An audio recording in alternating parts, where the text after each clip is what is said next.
Mais s'il y a une compagnie qui n'a pas besoin de coup de pouce gouvernemental, c'est bien SM Entertainment, le temple de la K-pop.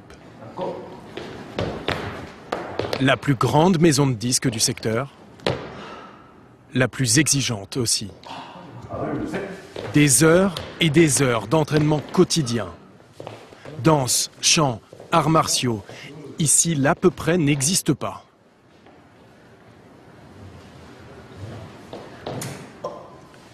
Tao est l'un des membres du tout nouveau groupe EXO. Et les producteurs ont décidé que son profil serait celui d'un combattant. Je suis vraiment épuisé. Exceptionnellement, nous avons pu approcher ce boys band, dernier né de l'Empire SM. EXO, comme tous les groupes de K-pop, est une formation créée de toutes pièces, avec une feuille de route bien précise. Moi, je suis chinois et je parle mandarin. Et lui, il est coréen. En fait, dans ce groupe, il y a des Chinois parce qu'on vise le marché chinois. C'est pour ça qu'on a d'un côté une équipe avec des membres coréens et de l'autre une équipe avec des membres chinois. On dirait que vous êtes des jumeaux. Ah, vraiment? Merci du compliment. C'est le concept, en fait. Ah oui, c'est quoi le concept? En fait, on est comme des frères. 6 d'un côté pour le marché chinois, 6 de l'autre pour le marché coréen. Et on a tous un double dans l'autre groupe. 2 groupes en un, comme clonés. Même style, même chanson, même chorégraphie.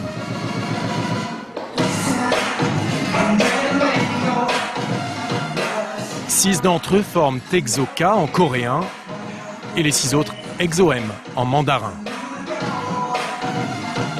Voici leur premier single, History, et c'est déjà un tube.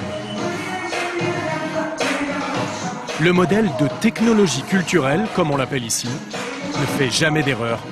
Ces ados sont programmés pour devenir des stars.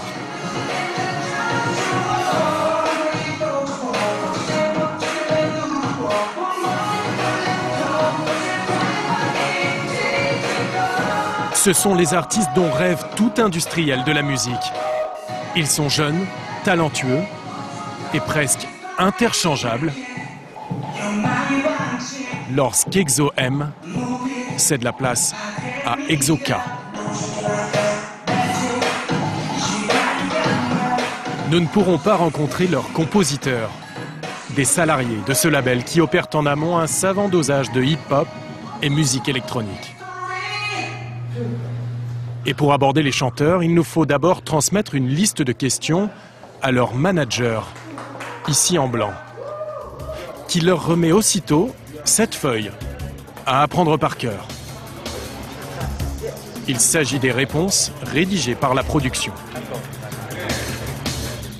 Nous ne choisirons pas non plus le lieu de l'interview. La compagnie contrôle son produit à tous les niveaux, avec des boutiques comme celle-ci. Un disquaire sous pavillon de l'ASM. On y trouve exclusivement les albums et produits dérivés de cette maison de disques. C'est là que l'entretien va nous être accordé, devant un public conquis d'avance.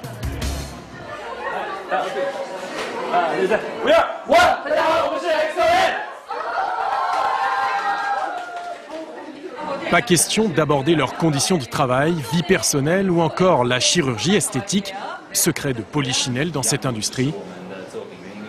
Nous n'aurons droit qu'à des réponses toutes faites sur leur prochain concert. La production veille au grain. Lui, là, c'est notre manager. Il vous aide à vous comporter avec les médias, en fait. Oui, il nous apprend à... Enfin, il nous dit quelles questions on va nous poser et quel genre de réponses donner. Enfin, pas tout le temps. Il y a aussi des fois où on se retrouve tout seul. Mais on a été entraîné pour ça aussi. Ils sont liés par des contrats longue durée qui peuvent être révoqués du jour au lendemain s'ils s'affichent avec de l'alcool, une cigarette ou une petite amie. Salaire moyen, 5 000 € par mois. Chiffre d'affaires de leur maison de disques,